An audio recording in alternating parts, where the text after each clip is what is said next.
오늘은 잠언에 대한 말씀을 나누는 시간인데 아까 우리 조승희 자매도 그런 말씀을 하셨지만 31장으로 돼서 정말 매일 한 장씩 읽으면 우리에게 굉장히 유익한 말씀이다.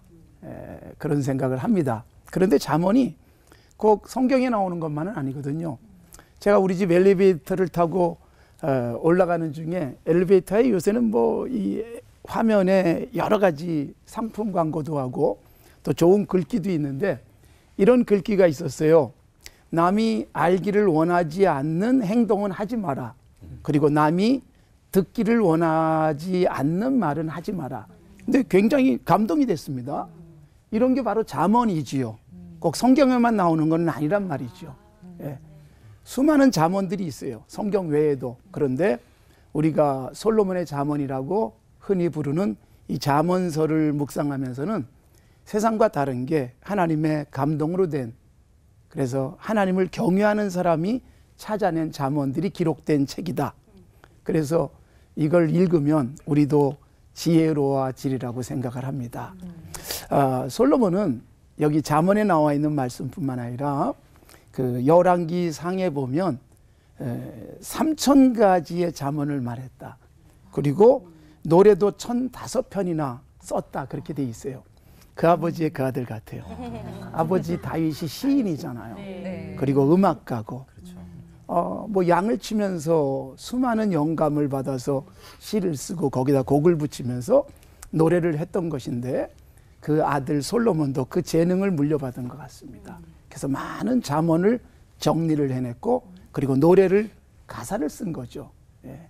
그런 것처럼 이 부자간에 이 좋은 것을 물려받았는데 사실 우리가 물려줘야 될 것 중에 자녀들에게 그때그때 좋은 말 한마디씩 툭툭 던져줬을 때 자녀들이 아버지의 그 말씀이 생각나가지고 중요한 순간에 결정해야 될 순간에 아버지 말 때문에 좋은 선택을 한다든가 좋은 행동을 한다면 얼마나 좋겠어요.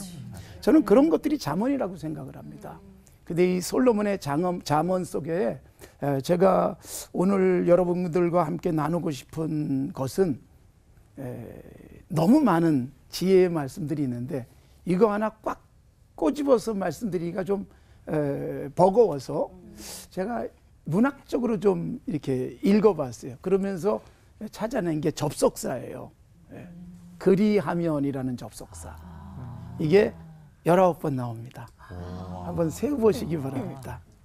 그리하면이라는 접속사는 여러분 우리가 말을 성경을 읽을 뿐만 아니라 책을 읽다 보면 그리하면이라는 접속사가 있는데 그리하면 앞에와 뒤가 연결되는 거 아니에요? 접속사이기 때문에. 근데 앞에 있는 게 조건절이에요. 그리고 뒤에 나오는 것이 종속절. 그러니까 뒤에 나오는 말은 뭐 돈 벌 수 있다, 성공할 수 있다, 형통할 수 있다, 배불리 먹을 수 있다, 이런 게 대부분 나온단 말이에요. 그래서 사람들은 이 그리하면 뒤에 말씀에만 많이 기울여요. 그렇죠. 기억하고. 네, 거기에 매달립니다. 그리고 그것만 되기를 바라는 거예요. 정말 중요한 건 뭘까요? 앞에 이 조건절이에요. 조건절. 앞에 조건절은 안 한 채 결과되어질 것에 매달리는 거죠. 그래서 실제로 이 잠언 3장에 보시면 그리하면이라는 말씀이 계속 반복됩니다. 잠언 3장 2절에도 보면 그리하면 장수할 것이다. 그런 말씀이 나와요. 장수 너무 좋잖아요. 아 그래 오래 살고 싶어. 근데 앞에 뭐라고 되어 있는가 하면 오래 살려면 내 아들아 내 법을 잊어버리지 말아라. 하나님의 말씀이에요. 말씀을 잊어버리지 않으면 그 말씀을 잊어버리지 않는다는 게 어떤 의미겠어요? 말씀을 기억하고 외우고 산다는 게 아니잖아요.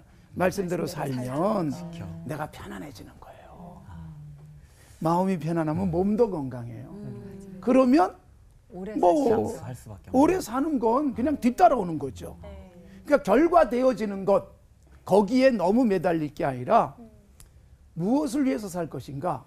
말씀을 기억하고 말씀대로 살았더니 어느새 내가 훌쩍 80을 넘겼고 90을 넘겼고 그러니까 장수는 뒤따라온다는 말이에요. 또 이 잠언 3장에 보면 4절에도 그런 말씀이 나와요. 그리하면 하나님과 사람 앞에서 은총과 귀중히 여김을 받으리라. 사람들이 막 박수 쳐주는 거죠. 사람들이 좋아하는 거죠. 인기가 높아지죠. 사람들에게 특별한 대접을 받는 거예요. 그렇게 되고 싶어서 우리가 그렇게 기도하지만 조건절은 뭐예요? 인자와 진리가 내게서 떠나지 않게 하라. 이게 되면 사람들에게 뭐 귀중히 여김을 받으려고 애쓸 필요가 없어요. 인자, 진리 이걸 잘 지키는 사람 보세요. 인자, 남에게 뭐 자유롭게 살고 은총을 베풀고 살아보세요. 사람들이 나를 좋아해요. 맞아요. 인기가 높아질 수밖에 없어요. 근데 인기 높아지겠다고 못된 짓 하면 결국은 다 들통나거든요. 그러니까 그리하면 그 다음 구절 이게 너무나도 중요하다. 5절, 6절, 9절 계속 그렇습니다. 9절, 10절에 보면 특히 무슨 말씀이 나오냐. 우리들이 가장 좋아하는 것. 농사지면 열매가 많고 장사를 하면 돈을 많이 벌고 이게 나와요. 그런데 이것도 그리하면 다음에 나오는 거예요. 네. 그리하면 앞에는 뭐가 나올까요? 너의 재물 그리고 열심히 농사져서 처음 익은 열매를 가지고 여호와를 공경해라. 그러니까 하나님께 제대로 드리라는 거예요. 11조도 제대로 드리고 하나님 앞에 제대로 감사하면서 드리고 그리고 사실 하나님께 드린다는 게 꼭 헌금만 하는 게 아니잖아요. 내게 주신 물질을 가지고 좋은 일을 위해서 쓰고 내가 먹고 살기도 빠듯한데 하나님이 주신 게 너무 감사해가지고 아름답게 썼더니 그리하면 하나님이 어느새 계속 쓰니까 내 창고가 빌 것 같은데 하나님이 창고는 채워주시더라는 거예요. 그런데 창고 채우겠다고 인색해요. 한 푼도 흘려보내면 안 돼. 막 움켜줘요. 그런데 이상하게 하나님이 비울 것이다. 그러니까 사실 이 잠언에 나오는 이 지혜라는 게 그런 거예요. 결국 우리는 어떤 것을 목적 삼고 가는 거예요. 부를 목적 삼고 가요. 그런데 성경은 뭐라고 말해요? 부는 목적이 아니라 결과되어지는 것이다. 그러니까 목적과 결과되어지는 것을 혼동하는 거예요. 하나님을 경외하는 게 목적이에요. 그러면 형통은 뒤따라와요. 형통하고 싶어서 경외하는 게 아니라 하나님을 경외하니까 내가 행복해요. 내가 즐거워요. 행복해요. 그래서 막 즐거움을 위해서 하나님을 경외했는데 이상하게 하나님이 길을 쫙 열어주시잖아요. 하나님이 주신 게 너무 감사해서 나만 먹을 수 없다. 그리고 나눴더니 하나님이 창고가 가득 차고 아멘. 그래서 또 창고에 있는 거 또 꺼내주고 나니까 하나님이 더 주시고 얼마나 행복합니까? 그래서 그리하면이라는 말씀 잠언에 19번 나온다. 31장 속에 그리하면 이하에만 매달리지 마셔라. 그리하면 앞에는 뭐가 나오나 그것만 하면 뒤에 결과는 매달리지 않아도 된다. 여러분 잠언에 나오는 그리하면 여기서 우리는 앞부분에 관심을 가지십시오. 아멘. 뒤는 쳐다보지 않아도 뒤따라옵니다. 아멘. 앞만 보고 가면요 뒤에 어느새 이렇게 나의 인기가 높아지고 어느새 내 창고가 이렇게 가득 찼을까 깜짝 놀랄 복이 따라올 줄로 믿습니다. 아멘. 기도합시다. 하나님 아버지 감사합니다. 우리에게 잠언이라는 지혜의 말씀을 주시고 그 말씀대로 살고 싶은 우리가 되게 하심을 감사합니다. 그리하며 이런저런 복들을 주신다고 약속했는데 그리하면 앞에 나오는 말씀에 집중하게 하옵소서.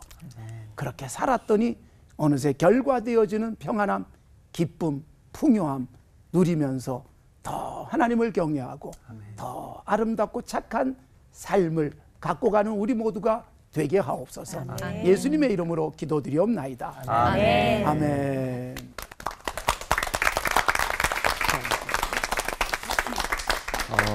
앞에서 김관선 목사님이 잠언에 그리하면이 19번 나온다고 말씀하셨죠.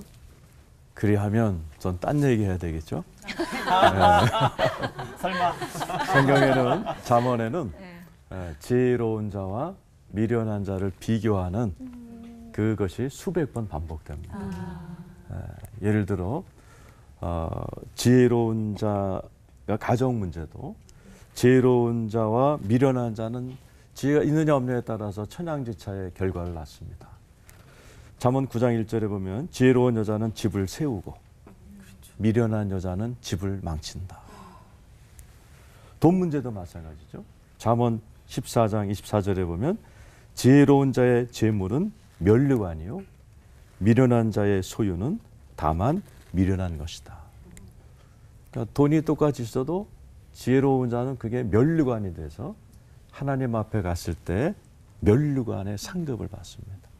그러나 돈은 똑같이 있어도 미련하게 쓰면 하나님 앞에 미련했다 또 책망받는 일이 있게 되죠. 이 지혜가 있고 없고가 인생에 엄청난 차이를 가져다 줍니다.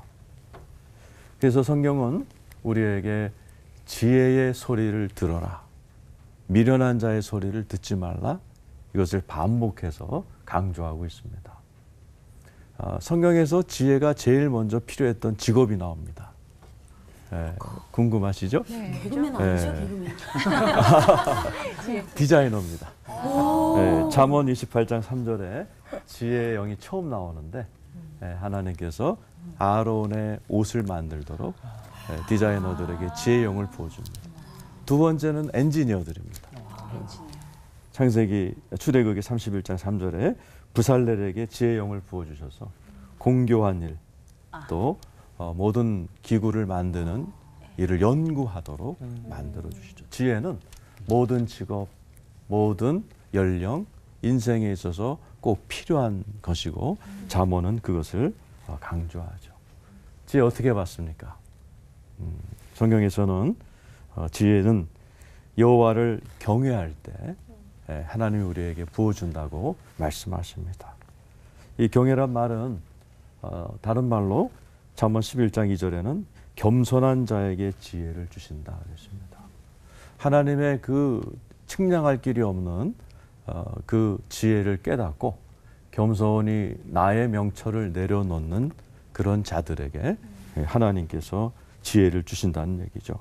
그래서 인간에게 고난 또 징계, 환난을 통해서 우리를 겸손하게 만드시고 하나님 앞에 내 힘으로 살 수 없군요. 무릎 꿇을 때 하늘로부터 주어지는 것이 하나님의 지혜다라는 것이죠. 솔로몬도 이런 잠언을 쓰기 전까지 고난을 많이 당했습니다. 아도니아라는 다윗의 큰아들이 그 반란을 일으켜서 왕이 못 될 뻔했었죠. 나단의 선지자의 그 계책으로 왕이 되었지만은 워낙 자신이 없었고 출생이 또 아버지와 어머니가 불륜에서 났기 때문에 여러 가지로 약점이 많았던 그가 이렇게 고백하죠. 저는 어린아이와 같아서 아버지가 늘 다니던 저 왕궁을 출입할 수도 없습니다. 겸손이죠. 겸손한 자는 사생결단하고 일천번제로 하나님의 지혜를 매달리죠. 그리고 하나님의 지혜를 받아서 지혜의 화신이 됩니다. 그리고 솔로몬은 잠언에서 지혜를 구하는 모습을 이렇게 얘기합니다.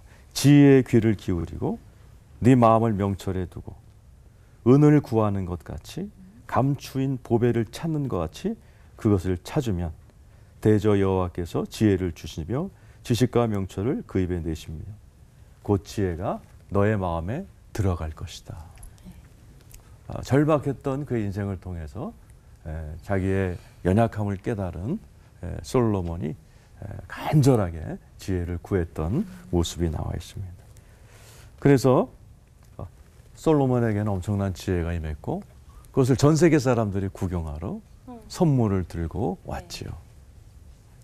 솔로몬의 전유물일 것 같은 이 지혜가 예수 그리스도를 통해서 예수를 믿는 모든 자 속으로 들어옵니다. 마태복음 12장 42절에 보면 솔로몬보다 더 큰 이가 여기 있느니라. 고린도서 12장 24절에는 그리스도는 하나님의 능력이요 하나님의 지혜니라. 예수 그리스도께서 우리의 지혜가 되어서 우리 한 사람 한 사람 하나님의 공로로 은혜로 우리 안에 그 지혜가 솔로몬보다 탁월한 지혜가 우리 안에 있다는 사실, 믿기지 않는 이 하나님의 복음을 믿으시길 축원합니다. 아멘. 지혜의 영이신 성령님이 내 안에 와 계신 것이죠. 잠언에서는 지혜의 소리를 들으라, 지혜의 소리를 들으라. 다른 말로 하면 우리 안에 와 계신 예수님의 그 세미한 음성을 들으라고 얘기합니다. 예수님과 교제하면서 그 예수님의 세미한 음성을 한 해, 두 해 듣다 보면 그분의 음성을 압니다. 양은 목자의 음성을 알게 되어 있습니다. 그렇게 살아갈 때 우리의 삶에 지혜가 올 줄로 믿습니다. 아멘. 기도하겠습니다. 하나님, 지혜로운 자와 미련한 자의 차이가 엄청남을 잠언은 우리에게 말씀하고 계십니다. 내 안에 지혜로 찾아오신 그리스도의 영, 그 놀라우신 지혜의 영의 귀를 기울이며 은을 찾듯 보물을 찾듯 그 지혜를 따라 살아가면서 하나님이 주시는 온갖 은혜를 누리며 살아가는 지혜로운 하나님의 백성들 다 되게 하여 주옵소서. 아멘. 예수님의 이름으로 기도드리옵나이다. 아멘.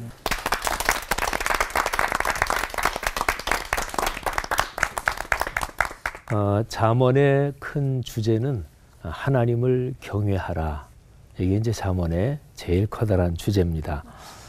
잠언 전체에서 경외라는 단어가 나온 대표적인 구절을 제가 세 구절을 읽어드리겠습니다.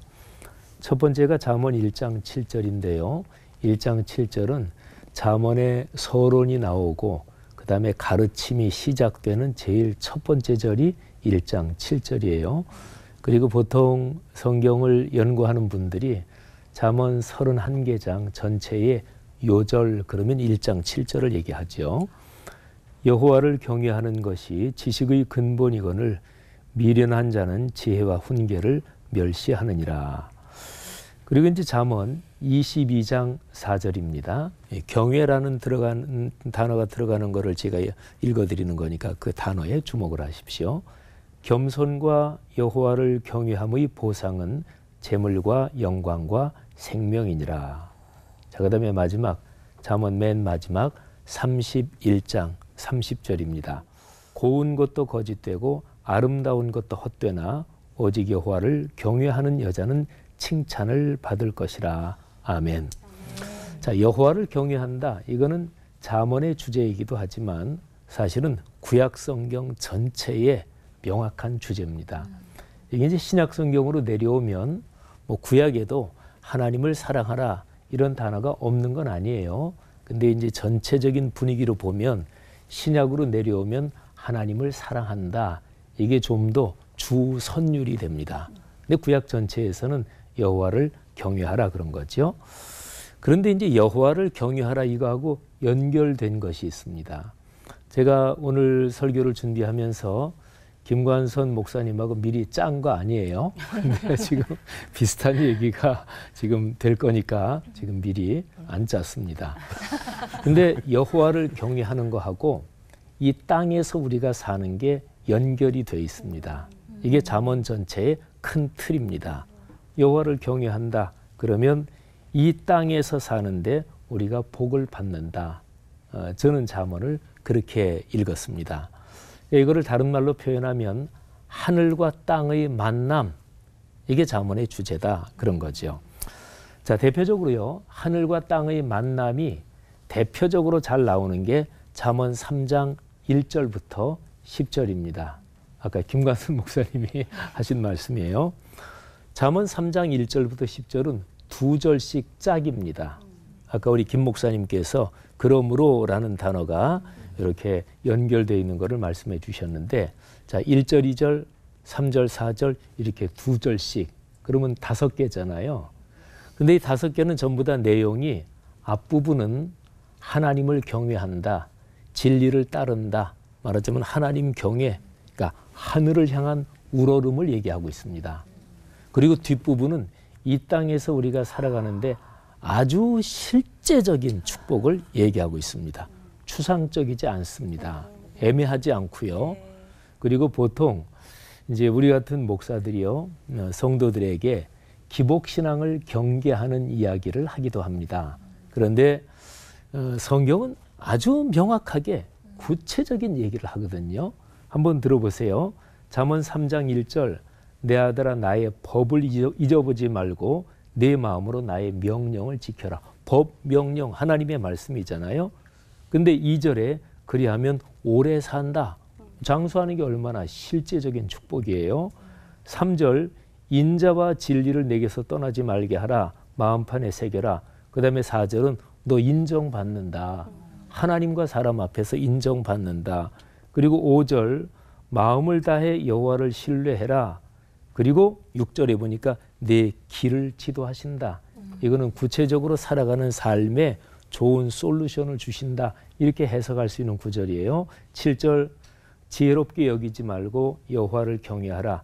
근데 8절에 보면 몸의 양약이 된다. 그리고 내 골수를 윤택하게 한다. 저는 이 구절이 너무너무 좋아요. 그러니까 이거는 절대로 비유적으로 읽을 게 아니라 직설법으로 저는 읽습니다. 몸의 양약이 된대요. 마지막 9절 재물과 소산물이 처음 익은 열매로 여호와를 공경하라. 그러면 창고가 가득 찬다. 이런 거죠. 그러니까 3장 1절부터 10절은요. 2절씩 짝이 돼서 하늘을 향한 우러름을 얘기하고 그렇게 되면 그리하면 잠언에 몇 번 나온다고요? 복습입니다. 19번. 네. 우리 김관선 목사님 설교 들으실 때 졸지 않은 게 증명이 됐습니다. 그렇게 되면 이 땅에서 아주 구체적이고 실제적인 축복을 받는다. 이런 거죠. 여러분, 하늘과 땅의 만남, 이거는 참으로 멋진 거잖아요. 저는 제 설교를 이렇게 마치려고 그래요. 잠언에서 하늘과 땅의 만남, 하나님 경외, 이거를 얘기했는데, 근데 그냥 보통 우리 그리스도인들이 잠언 읽으면 제일 많이 듣는 게 지혜 이거잖아요. 그죠? 지혜. 근데 성경학자들이 이거는 공통적으로 많은 학자들이 하는 얘기인데요. 잠언에 나오는 지혜는 예수 그리스도를 가리킵니다.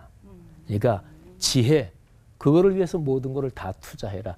지혜를 얻으면 모든 걸 다 얻은 거거든요. 그러니까 신약 성경의 언어로 말하면 예수 그리스도, 그분을 얻으면 모든 걸 다 얻는 거죠. 제가 짤막한 설교라서 관련 성경 구절을 다 되지는 않겠습니다만은 하여간 잠언에 나오는 지혜는 예수 그리스도를 가리키는 거예요. 자, 그러면 이 잠언 전체의 주제, 전체의 틀이 아주 명백해집니다. 그러니까 하나님을 경외하는 게 뭐냐? 그거는 지혜를 얻는 거예요. 하나님을 경외한다. 그거는 지혜를 얻는 것과 연관되어 있고 그 지혜를 얻으면 이 땅의 모든 복이 우리에게 다 오는 거지요. 예수 그리스도께서 가르쳐 주신 산상설교에 나오는 말씀이죠. 너희는 먼저 그의 나라와 그의 의를 구하라. 그리하면 이 모든 것을 너희에게 더하시리라. 이 모든 것은 간단하게 얘기하면 의식주를 말해요. 사람 살면서 그것처럼 필요한 게 어디 있어요. 근데 그게 하나님을 우러르고 경외하면 이 모든 것을 준다. 그걸 샘플로 보여주신 분이 계십니다. 그러니까 하늘과 땅의 연결, 이거를 가장 중심적으로 보여주신 분이 예수 그리스도시죠. 말씀이신 하나님, 그분이 사람 몸을 입고 이 땅에 오셨죠. 예수 그리스도, 그분이 잠언의 중심이다. 이렇게 얘기할 수 있지요. 참으로 그렇죠. 예수님이 전부이십니다. 예수님이 심장이고 그리고 시원이고 그리고 과정이고 결과입니다.